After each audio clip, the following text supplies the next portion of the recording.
Assalamualaikum warahmatullahi wabarakatuh.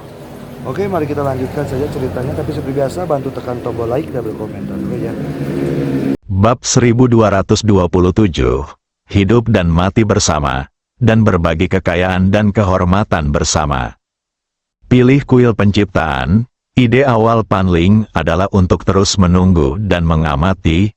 Dia ingin melihat orang-orang di belakang Ye Guan keluar sebelum membuat keputusan akhir. Bagaimanapun, ini adalah cara yang paling aman. Namun, dia tidak menyangka bahwa Wu Zhu dan Shen Zhu akan begitu bersemangat untuk keluar dan memihak. Dia tahu bahwa jika dia tidak mengantre sekarang, nanti akan terlambat. Dan ketika Pan Ling juga keluar untuk memihak, itu berarti bahwa semua kekuatan teratas di seluruh wilayah Jiuzhou, kecuali kelompok bandit tentara bayaran, telah memilih kuil penciptaan. Sekarang, Ye Guan bukan hanya musuh kuil penciptaan, tetapi juga musuh seluruh wilayah Jiuzhou. Kekuatan macam apa yang bisa memusuhi seluruh wilayah Jiuzhou dan kuil penciptaan pada saat yang sama? Pada saat ini, orang-orang kuat keluarga Helian juga agak putus asa. 3 negara besar ditambah kelompok tentara bayaran Shikigami, seberapa mengerikan kekuatan mereka. Belum lagi ada kuil penciptaan yang misterius. Bagaimana cara bermain? Jajarannya telah hancur total. Helian Yu, yang berada di depan, perlahan menutup matanya saat ini, dan perasaan tidak berdaya muncul di lubuk hatinya. Tentu saja dia tidak menyesal. Hidup itu seperti bermain catur. Jangan menyesali langkahmu. Tidak ada yang perlu disesali. Helian Yu menoleh dan menatap para master keluarga Helian yang berwajah pucat di sampingnya, dan berkata dengan nada meminta maaf. Semuanya, saya minta maaf. Dia masih merasa sangat bersalah terhadap orang-orang kuat dari keluarga Helian yang mengikutinya. Di sampingnya, seorang lelaki tua dari keluarga Helian menggelengkan kepalanya dan mendesah pelan, "Patriark, tolong jangan seperti ini. Kita semua memutuskan untuk berjudi. Jika menang, kita akan berbagi kekayaan. Jika kalah, kita akan berbagi hidup dan mati. Tidak ada pengecut di keluarga Helianku." "Jangan pengecut." Di lapangan, banyak orang kuat dari keluarga Helian berteriak serempak. Mendengar perkataan para guru keluarga Helian, Helian Yu tertawa. Ia menatap Ye Guan di kejauhan ruang dan waktu. "Tuan Ye, hari ini keluarga Helianku akan menemanimu melewati hidup dan mati, dan berbagi kekayaan dan kehormatan." Ye Guan menoleh dan melirik Helian Yu, lalu berkata dengan serius, "Bantuan keluarga Helian hari ini tidak akan pernah dilupakan oleh keluarga Yangku." Candaan, pada saat ini, lelaki tua Gu di kejauhan tiba-tiba mencibir dan berkata, "Tuan Ye, apakah Anda tidak melihat situasi saat ini dengan jelas? Anda dan keluarga yang Anda sebutkan tidak memiliki masa depan." Ye Guan menoleh dan menatap Tuan Gu. "Orang tua, apakah kamu ingin bertarung 1 lawan 1? 1 lawan 1, ekspresi Tuan Gu tiba-tiba membeku. Kalau dulu, dia tentu tidak akan takut pada Ye Guan, karena Ye Guan masih terlalu muda, dan tingkat kekuatannya juga tidak tinggi. Namun, setelah melihat pertarungan Ye Guan dengan 3 dewa pelayan tadi, dia tentu tidak berani melawan Ye Guan sendirian. Bahkan tubuh hamba dewa pun hancur oleh pedang Ye Guan. Jika dia maju, bukankah dia akan langsung terbunuh oleh pedang itu? Melihat semua orang menatapnya, Gu Lao tiba-tiba merasa sedikit tidak wajar. Dia melirik Ye Guan dengan dingin dan berkata, "Apa gunanya kamu bisa bertarung, jika kamu ingin terlibat dalam dunia bawah? Kamu perlu memiliki seseorang untuk mendukungmu. Apakah kamu mengerti?" Ye Guan menggelengkan kepalanya. Apa-apaan ini? Saat suara itu berakhir, dia tiba-tiba menghilang dari tempatnya. Si tua Gu langsung diselimuti oleh kekuatan pedang, dan pada saat ini, semua bulu di tubuhnya berdiri. Nafas kematian semakin dekat. Pak Tuagu tidak menyangka bahwa kekuatan tempur Ye Guan begitu mengerikan. Dia tidak berani melawan Ye Guan secara langsung dan hendak mundur. Namun, kekuatan pedang itu membungkusnya dengan erat, dan dalam sekejap, pedang Ye Guan telah mencapainya. Pupil mata Pak Tuagu tiba-tiba mengecil seukuran jarum. Menghadapi pedang Ye Guan, dia tidak punya cara untuk menangkisnya. Tanpa ragu, dia memilih untuk menghancurkan dirinya sendiri. Ledakan, tubuhnya meledak, dan jiwanya dengan cepat melarikan diri dari tubuhnya dan terbang puluhan ribu kaki jauhnya. Ye Guan mendongak ke arah Gulao di kejauhan. Gulao, yang hanya tersisa satu jiwa, merasa ngeri saat ini. Dia berkata dengan suara gemetar, "Kau." Ye Guan tiba-tiba menghilang dari tempat itu. Raut wajah Pak Tuagu tiba-tiba berubah. Namun pada saat berikutnya, dia tercengang, karena pedang Ye Guan tidak diarahkan kepadanya, melainkan ke arah Dewa Yusi yang tidak jauh dari situ. Pada saat ini, tubuh fisik Dewa Yusi hampir hancur, dan kekuatannya sangat berkurang. Selama dia menghancurkan tubuh fisik lawan sepenuhnya, dia akan dapat membunuh lawan dengan mudah. Kau tahu, pedang King Xuan dapat menahan jiwa. Melihat Ye Guan tiba-tiba berlari ke arahnya, mata pelayan kerajaan itu langsung menyipit. Namun, dia bukan Gutua itu. Meskipun tubuhnya terluka parah oleh Ye Guan tadi, dia sama sekali tidak takut. Dia menunjuk jarinya di antara kedua alisnya. Ledakan, aura mengerikan tiba-tiba meledak dari tubuhnya. Kemudian sebuah pisau ilusi membubung ke langit dari tubuhnya lalu menebas lurus ke bawah. Cahaya bilah itu panjangnya puluhan ribu kaki, merobek cahaya pedang Ye Guan, tetapi ketika menyentuh pedang King Xuan milik Ye Guan. Ledakan, hanya dalam sekejap, cahaya pedang yang panjangnya puluhan ribu kaki itu hancur seketika. Bagaikan telur yang menghantam batu, ia benar-benar rentan. Namun, Yu Shisen telah mundur ribuan kaki saat ini, dan tubuhnya telah hancur total. Ketika dia melihat tubuhnya hancur, wajahnya tiba-tiba menjadi gelap. Dia menatap pedang King Xuan di tangan Ye Guan. Hatinya sangat terkejut. Pedang ini benar-benar terlalu kuat. Mungkinkah ini benar-benar benda suci peradaban kosmik tingkat ke-9? Saat dia tengah bertanya-tanya, Ye Guan di kejauhan tiba-tiba menghilang lagi. Yu Shisen menyipitkan matanya dan hendak menyerang lagi. Tetapi pada saat ini, Zuo Lou tiba-tiba muncul di depannya. Zuo Lou mengulurkan tangan kanannya dengan telapak tangan menghadap ke bawah. Saat berikutnya, dia tiba-tiba mengangkatnya. Hanya dengan mengangkatnya, ruang dan waktu tempat Ye Guan berada menjadi aneh. Dalam sekejap mata, Ye Guan telah muncul di ruang dan waktu yang gelap dan hampa. Ruang dan waktu ini gelap gulita, tak ada yang terlihat, yang ada hanya keheningan abadi. Nirwana waktu dan ruang, ini adalah ruang dan waktu khusus yang dikembangkan oleh Zuo Lou. Ruang dan waktu ini memiliki kekuatan yang mengerikan, yaitu kekuatan pemusnahan.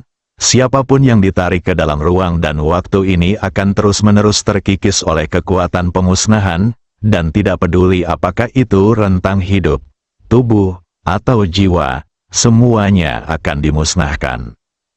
Zuo Lou tiba-tiba mengambil tindakan. Tentu saja dia ingin menunjukkan niat baik kepada kuil penciptaan. Ketika keluarga Zuo memutuskan untuk pergi, dia tentu akan memanfaatkan setiap kesempatan untuk menjilat. Zuo Lou menatap Ye Guan di ruang dan waktu yang sunyi. Dia hendak bergerak lagi. Dan pada saat ini, cahaya pedang yang terang tiba-tiba menyala dari ruang dan waktu yang sunyi. Dalam sekejap, seluruh ruang dan waktu yang sunyi terkoyak oleh cahaya pedang. Pada saat yang sama, Ye Guan perlahan melangkah keluar. Melihat kejadian ini, Zuo Lou terkejut. Dia menatap Ye Guan dengan tidak percaya. "Kamu." Saat dia berbicara, dia sepertinya menyadari sesuatu, dan tiba-tiba menatap pedang King Xuan di tangan Ye Guan. dan berkata dengan suara yang dalam, "Ini pedangnya." Pada saat ini, mata semua orang tertuju pada pedang King Xuan di tangan Ye Guan. Sejak Ye Guan beraksi hingga sekarang, kekuatan yang ditunjukkan pedang ini sungguh luar biasa. Ini agak terlalu kuat. Ye Guan tidak mengatakan apa-apa. Dia hanya berubah menjadi cahaya pedang dan bergegas menuju gedung sebelah kiri. Karena dia tidak punya banyak waktu tersisa. Jika sudah waktunya, kultivasinya akan disegel dan dia akan benar-benar menjadi orang yang sia-sia. Dia harus memanfaatkan kultivasinya saat ini untuk melenyapkan orang-orang terkuat ini dan mengurangi tekanan pada saudara perempuannya. Kita tidak bisa membiarkan adikku menanggung semua tanggung jawab. Bagaimana jika dia tidak tahan dan memilih melarikan diri? Melihat Ye Guan menghunus pedangnya lagi, Zuo Lou yang berada tidak jauh tidak berani ceroboh kali ini. Ia merentangkan kedua telapak tangannya, dan sebuah tripod hitam besar tiba-tiba terangkat ke langit dari telapak tangannya. Tripod besar itu membengkak karena angin dan langsung menjadi 1000 kaki panjangnya. Di kedua ujung tripod itu berdiri dua monster besar. Satu hitam dan satu putih. Keduanya berwajah ganas, memancarkan kekuatan binatang buas yang mengerikan. Senzu Ding, ini adalah harta karun paling berharga di Senzu dan juga pusaka keluarga Zuo. Dalam sejarah seluruh wilayah Jiuzhou, hanya ada beberapa harta karun seperti milik penguasa Jiuzhou. Menghadapi Ye Guan, Zuo Lou tidak lagi berani meremehkannya dan langsung menggunakan kartu truf keluarganya. Ketika tripod ini muncul, kedua monster besar itu tiba-tiba meraung ke arah Ye Guan, dan kekuatan binatang mereka melonjak ke arah Ye Guan seperti air pasang. Pada saat yang sama, tripod King Zhu juga memancarkan cahaya hijau aneh dan melesat ke arah Ye Guan. Ye Guan mengangkat tangannya dan menebas dengan dua pedang. Ledakan, hanya dengan dua serangan pedang. Kedua monster dan King Zhu Ding hancur dan meledak secara langsung. Gelombang kejut yang dahsyat bahkan mengguncang Zuo Lou hingga ribuan kaki. Setelah Zuo Lou berhenti, dia sedikit tidak percaya. Dia tidak menyangka pusaka keluarganya, King Zhu Ding, akan begitu rentan di sini. Pada saat ini, Ye Guan datang ke arahnya dengan pedang lagi. Melihat pemandangan ini, Zuo Lou tiba-tiba terkejut. Pada saat ini, ada ekspresi ketakutan di matanya. Kali ini, dia tidak memilih untuk menghadapi Ye Guan secara langsung, tetapi gemetar dan mundur hampir 10.000 kaki jauhnya. Tertawa, pedang Ye Guan langsung memotong udara. Ye Guan mengerutkan kening dan perlahan mengangkat kepalanya untuk melihat Zuo Lou di kejauhan. Jika orang kuat setingkat ini tidak melawannya secara langsung, dia benar-benar tidak akan memiliki cara untuk menghadapinya. Ye Guan mengalihkan pandangannya, berbalik, dan mengayunkan pedangnya untuk membunuh lelaki tuagu yang tidak jauh darinya. Melihat Ye Guan datang, wajah lelaki tuagu berubah drastis dalam sekejap, dan dia berbalik dan berlari seperti orang gila. Namun, kekuatan pedang Ye Guan tiba-tiba berubah, dan langsung menuju ke Yu Si Sen di kejauhan. Perubahan mendadak ini membuat semua orang yang hadir tercengang. Tidak seorang pun menyangka bahwa target Ye Guan adalah Yu Si Sen ini. Bahkan Yu Si Sen pun tidak menyangka. Saat dia bereaksi, Ye Guan sudah bergegas di depannya. Dia tidak punya cara untuk mundur, jadi dia hanya bisa mengarahkan jarinya, dan kekuatan jiwa yang mengerikan keluar dari ujung jarinya. Namun, saat kekuatan jiwanya bersentuhan dengan pedang King Xuan milik Ye Guan, raut wajahnya berubah drastis, karena ia mendapati seluruh kekuatan jiwanya lenyap tanpa jejak dalam sekejap, bagaikan salju yang bertemu dengan minyak mendidih. Bagaimana itu mungkin? Mata Yu Si Sen terbuka lebar dengan ekspresi tidak percaya di wajahnya, lalu pedang King Xuan milik Ye Guan menusuk tepat ke alisnya. Ledakan, pedang ini memakukan dewa pelayan kekaisaran di tempat. Semua orang tercengang, seorang dewa leluhur yang kuat terbunuh begitu saja.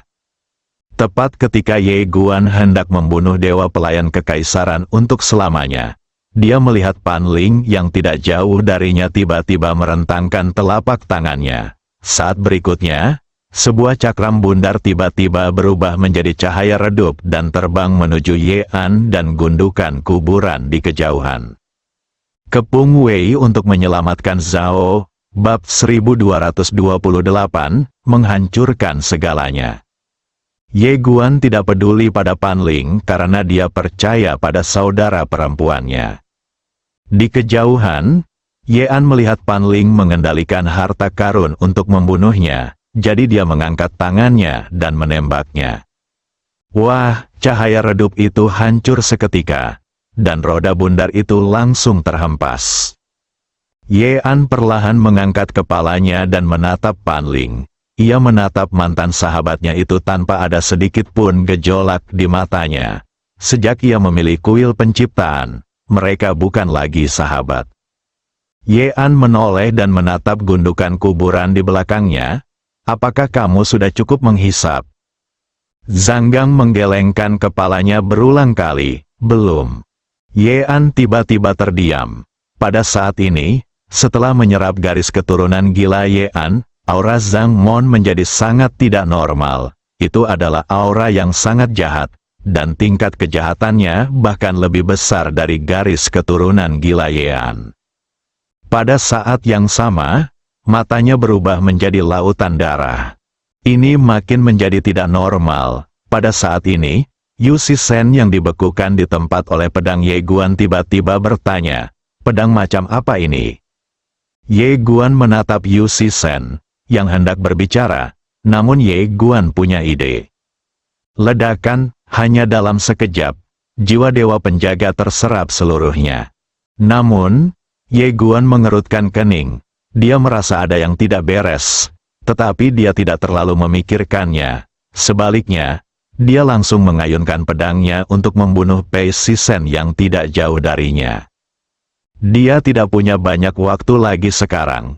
Jika dia tidak dapat menyingkirkan ketiga dewa pelayan ini selama masa pemulihan, dia akan dipukuli setelah waktunya habis. Melihat Ye Guan datang sambil membawa pedang, Pei Sisen menyipitkan matanya dan hendak menyerang. Namun pada saat ini, Zuo Lou tiba-tiba berteriak, bertahan. Kontrol, saat suara itu jatuh, ribuan kekuatan tiba-tiba menyapu lapangan dan langsung menuju Ye Guan. Penjaga Qingzu, meskipun tidak ada orang kuat di alam leluhur ilahi di antara para penjaga Qingzu ini, tetapi ketika mereka menyerang bersama-sama dan ribuan pasukan berkumpul menjadi satu, tekanan yang kuat itu seperti aliran deras yang mengamuk, seolah-olah akan menghancurkan seluruh dunia hingga berkeping-keping. Kekuatannya tidak lebih lemah dari alam leluhur ilahi. Menghadapi kekuatan dahsyat ini, Ye Guan tidak mundur melainkan maju dan menebas dengan pedangnya. Tertawa, kekuatan dahsyat itu dihancurkan oleh pedangnya. Tak terhentikan, melihat kejadian ini, wajah Zuo Lou tiba-tiba menjadi gelap.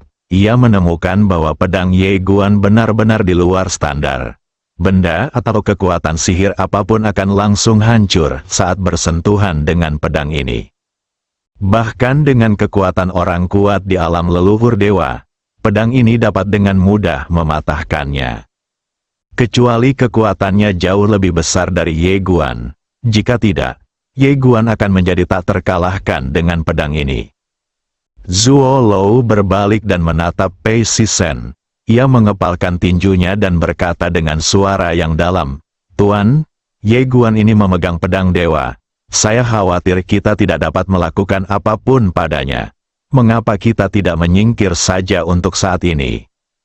Pei Sisen melirik Zuo Lou dan berkata, "Tidak perlu." Zuo Lou sedikit terkejut, lalu mengangguk, "Oke." Pei Sisen tiba-tiba berkata, "Ini akan memakan sedikit waktu." Zuo Lou melirik Pei Sisen dan mengangguk, "Saya mengerti." Tepat saat dia selesai berbicara, suara pedang tiba-tiba terdengar dari kejauhan, dan kemudian Ye Guan mengayunkan pedangnya langsung ke arah sekelompok pengawal King Zhou. Ekspresi Zuo Lou sedikit berubah, dan dia berkata tergesa-gesa, "Yu." Di kejauhan, ribuan penjaga King Zhou tiba-tiba terbang ke langit dan menyerang Ye Guan. Ye Guan menyipitkan matanya sedikit, dan saat berikutnya, matanya tiba-tiba berubah menjadi lautan darah. Garis keturunan diaktifkan. Saat garis keturunan gila itu diaktifkan, aura Ye Guan tiba-tiba melonjak. Hanya dengan satu pedang, belasan orang kuat dari pengawal King Zhou terbunuh di tempat. Pada saat yang sama, darah mereka langsung diserap olehnya. Melihat bahwa Ye Guan juga memiliki garis keturunan yang aneh ini, semua orang di lapangan terkejut. Mereka baru saja menyaksikan kengerian kekuatan garis keturunan ini pada Yean.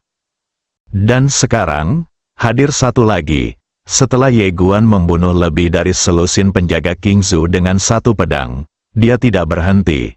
Sebaliknya, tubuhnya bergetar dan bergegas menuju penjaga King Zhou yang tersisa. Pada saat ini, dia memegang pedang King Xuan dan pedang kehendaknya sendiri. Dengan garis keturunannya yang gila, dia bisa dikatakan berada pada kekuatan tempur terkuatnya. Hanya dalam beberapa tarikan napas, lebih dari selusin penjaga King Zhou tewas di tempat. Melihat pemandangan ini, raut wajah Zuo Lou tiba-tiba berubah. Semua penjaga King Zhou ini dibina dengan saksama oleh keluarga Zuo-nya. Membina masing-masing penjaga membutuhkan biaya yang sangat besar. Dan sekarang, lebih dari 30 dari mereka tewas dalam waktu singkat. Hatinya berdarah. Namun, orang-orang kuat Wuzhu di sekitar tidak berniat membantu. Bagi mereka, akan lebih baik jika semua penjaga King Zhou dimusnahkan. Menarik, melihat beberapa pengawal King Zhou terbunuh oleh Ye Guan, Zuo Lou buru-buru memerintahkan mereka untuk mundur. Setelah mendengar perintah Zuo Lou, para pengawal King Zhou segera mundur tanpa ragu-ragu. Menghadapi Ye Guan di depan mereka, mereka juga sangat takut. Siapapun yang menghadapi Ye Guan pasti akan mati. Kekuatan pedang dan darah itu sungguh mengerikan. Ye Guan tidak mengejar para penjaga King Zhou. Dia menoleh lagi dan menatap Pei Sisen. Pei Sisen tiba-tiba berkata, "Alam leluhur dewa, serang bersama." Para dewa leluhur bertindak bersama-sama. Setelah berkata demikian, dia dan Yin Shishen di sampingnya bergegas keluar. Setelah mendengar perkataan Pei Sisen, Zuo Lou ragu sejenak lalu bergegas menuju Ye Guan. Huai Yu di sisi lain juga bergegas keluar setelah ragu sejenak. Pada saat ini, mereka tidak berani menolak Pei Sisen. Bila 4 dewa leluhur yang kuat menyerang bersama, seberapa mengerikankah kekuatan itu? Keempat aura kuat itu berkumpul bersama dan langsung memaksa Ye Guan mundur ribuan kaki. Begitu dia berhenti, keempat prajurit alam leluhur dewa yang kuat itu kembali menyerbu ke arahnya. Ledakan, terdengar ledakan yang memekakkan telinga, lalu Ye Guan terlempar lagi. 4 lawan 1, saat ini, tidak ada seorang pun yang peduli dengan masalah ini lagi.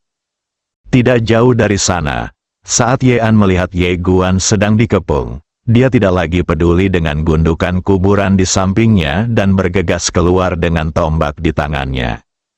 Zhang Gang duduk bersila, dia perlahan menutup matanya yang merah, dan di dalam tubuhnya, darah gila itu mendidih seperti air mendidih.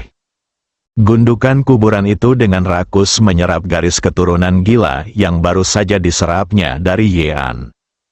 Di sisi lain, saat Yean bergabung ke medan perang, situasinya langsung berbalik. Wah, tembakan Yean langsung memukul mundur Zuo Lou, dan begitu dia berhenti, sebuah tombak panjang datang ke arahnya bagai guntur. Wajah Zuo Lou berubah sedikit dan dia melancarkan pukulan. Wah, bangunan sebelah kiri mundur dengan keras lagi. Namun, Yean tidak terus menyerangnya, melainkan melepaskan tembakan ke arah Huai Mo yang tengah mengepung Ye Guan tidak jauh darinya. Ledakan, cahaya tombak berwarna merah darah menyapu, dan Huai Hou langsung terlempar ke belakang hampir 1000 kaki. Setelah Huai Mo berhenti, dia melihat tangan kanannya yang retak dan agak terkejut. Kekuatan kakak beradik ini benar-benar tidak normal, dan masing-masing lebih jahat daripada yang lain. Pada saat ini, dia cukup penasaran dan waspada terhadap kekuatan di belakang Ye Guan dan Ye An. Fakta bahwa mereka dapat membudidayakan dua orang jenius yang mengerikan seperti itu pasti bukan kekuatan biasa. Mereka pasti memiliki setidaknya 3 guru di atas alam leluhur dewa, atau bahkan di atas alam leluhur dewa. Memikirkan hal itu, ekspresinya tiba-tiba menjadi semakin buruk. Di atas alam leluhur ilahi, meskipun dia masih takut, dia tidak punya jalan keluar saat ini. Itu adalah pertarungan hidup dan mati. Tidak jauh dari situ, setelah melenyapkan 2 prajurit alam leluhur dewa yang kuat, tekanan Ye Guan tiba-tiba berkurang banyak. Dengan kekuatan darah dan berkah pedang King Xuan, dia dapat sepenuhnya melawan 2 prajurit alam leluhur dewa, dan bahkan menekan 2 prajurit alam leluhur dewa. Namun, masih sangat sulit untuk membunuh mereka. Karena Pei Sisen dan Yin Sisen juga telah belajar menjadi pintar sekarang. Mereka tidak melawannya secara langsung, tetapi hanya menundanya. Pihak lain mengulur waktu, memikirkan hal ini. Wajah Ye Guan menjadi gelap. Mungkinkah pihak lain memiliki bala bantuan? Itu benar, masih ada 1 hamba dewa yang belum muncul. Memikirkan hal ini, ekspresi Ye Guan tiba-tiba menjadi sedikit jelek. Dia menoleh untuk melihat Zhang Gang, dan melihat Zhang Gang duduk di sana menyerap garis keturunan yang gila itu. Alisnya langsung berkerut. Mungkinkah gadis ini benar-benar kerabatnya? Zhang Gang adalah satu-satunya orang yang pernah dilihatnya yang dapat melahap darah kegilaan dengan cara seperti ini. Tanpa berpikir panjang, Ye Guan mengalihkan pandangannya dan menoleh ke arah Pei Sisen dan Yin Sisen. Saat berikutnya, darah manusia di tubuhnya mulai mengalir deras. 2 jenis kekuatan darah. Saat kekuatan darah manusia muncul, aura Ye Guan kembali bergejolak liar. Melihat pemandangan ini, Pei Sisen dan Yin Sisen yang tidak jauh tiba-tiba menjadi muram. Bukan hanya mereka berdua saja, orang-orang di sekitar mereka pun ikut kebingungan saat itu. Garis keturunan yang lain. Lagi pula, garis keturunan ini tidak lebih lemah dari yang pertama sama sekali. Yin Sisen menatap Ye Guan. Aku tidak percaya nenek moyangmu memiliki begitu banyak orang hebat. Saat dia berbicara, dia tiba-tiba berubah menjadi seberkas cahaya gelap dan bergegas menuju Ye Guan. Di sampingnya, Pei Sisen juga bergegas mendekat. Melihat 2 dewa pelayan yang berlari ke arahnya, Ye Guan memasang ekspresi kosong di wajahnya. Saat berikutnya, dia tiba-tiba menebas dengan pedangnya. Ledakan, saat ledakan cahaya pedang meledak, 2 dewa pelayan langsung terhempas. Pada saat ini, suara cemas Xiao Tat tiba-tiba terdengar di benak Ye Guan. Cepat, waktunya sudah habis. Waktunya telah tiba. Ye Guan berubah menjadi cahaya pedang dan menyerbu ke arah 2 dewa pelayan itu. Namun 2 dewa pelayan itu tidak memilih untuk melawan Ye Guan secara langsung dan malah mundur berulang kali. Jika Ye Guan tidak memiliki pedang, mereka berdua tidak akan takut sama sekali.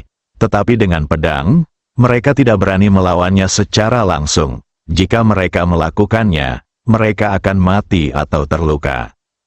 Dan, bagi mereka, itu hanya membutuhkan sedikit waktu. Namun, Ye Guan tidak bisa menunda lagi.